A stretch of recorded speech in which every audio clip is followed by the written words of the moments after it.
حضرت امام زین العابدین رضی اللہ تعالیٰ عنہ اخلاق عالیہ کی ان بلندیوں پر فائز تھے کہ جن کی بہرحال پیروی انسان کو بہت سارے خوبصورت رویوں سے آشنا کر دیتی ہے۔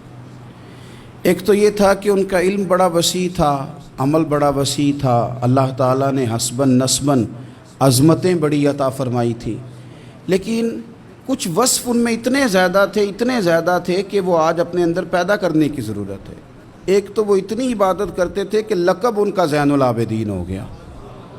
ایک ان کا یہ مزاج تھا کہ وہ درگزر والے بڑے تھے۔ امام زین العابدین صبر والے بڑے تھے، اور جو چیز انہیں غریبوں، مسکینوں، یتیموں کے بہت قریب کر گئی وہ یہ تھی کہ وہ بڑا ہی پیار کرتے تھے غریبوں کے ساتھ۔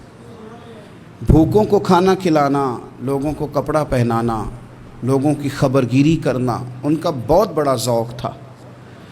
سیدنا امام زین العابدین رضی اللہ تعالیٰ عنہ کے بارے میں ابن شہاب زہری کہتے ہیں کہ میں نے ایک دن بارش میں دیکھا کہ امام صاحب نے ایک بڑا وزنی تھیلا اٹھایا ہوا اور جا رہے ہیں۔ میرے ساتھ میرا غلام تھا، خادم تھا، ملازم تھا۔ میں نے کہا حضور اس کو دے دیں، یہ لے جاتا ہے۔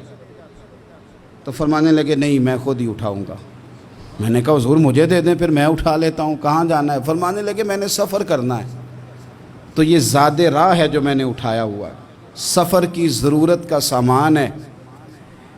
کہتے میں سمجھا کہیں دور سفر پہ جا رہے ہیں، پر صبح نماز میں میری ملاقات ہو گئی، تو میں نے کہا حضور آپ گئے نہیں، آپ تو رات سفر پہ جا رہے تھے۔ چپ کر گئے۔ میں نے دوبارہ پوچھا تو کہنے لگے زہری تو میری بات سمجھا نہیں، وہ میں نے تھیلا اٹھایا تھا، کسی غریب کی مدد کرنی تھی، میں وہ زادرہ اس لیے جمع کر رہا تھا کہ جب آخرت کے سفر پہ جاؤں گا تو میرے کام آئے گا۔ 100 گھر تھے مدینہ منورہ میں، 100 گھرانے جن کے گھر میں 3 وقت کا کھانا پہنچتا تھا، ان کے بچوں کے ان کے لیے کپڑے پہنچتے تھے، ضروریات کا سارا سامان پہنچتا تھا، لیکن ان 100 گھروں کو پتہ نہیں تھا کہاں سے آتا ہے، نہیں پتہ تھا۔ کوئی بیٹھا ہوا مجھے دور دعا دیتا ہے۔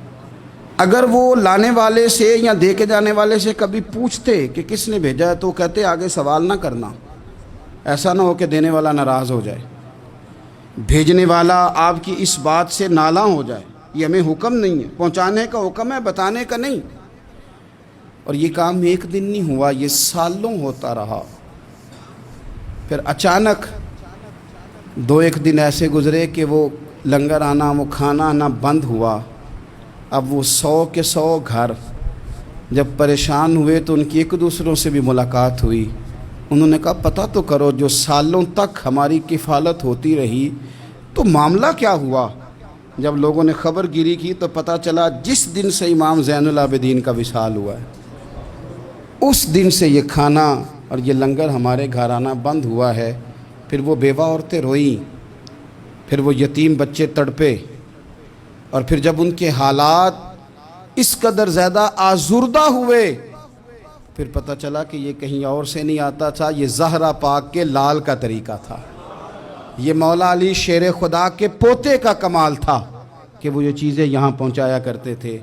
بھائیو، امام زین العابدین رضی اللہ تعالیٰ عنہ کی یہ غریب پروری ہمیں بتاتی ہے کہ اگر تم لوگوں کے آنسو پوچھو گے نا تو پھر تمہارے جانے کے بعد جب لوگ ہاتھ اٹھائیں گے تو آنسوؤں سمیت اٹھائیں گے، پھر تمہارے لیے درد کے ساتھ دنیا دعا کرے گی، اور ایسی دعا کرے گی جن کی برکت سے خدا کا فضل نازل ہوگا۔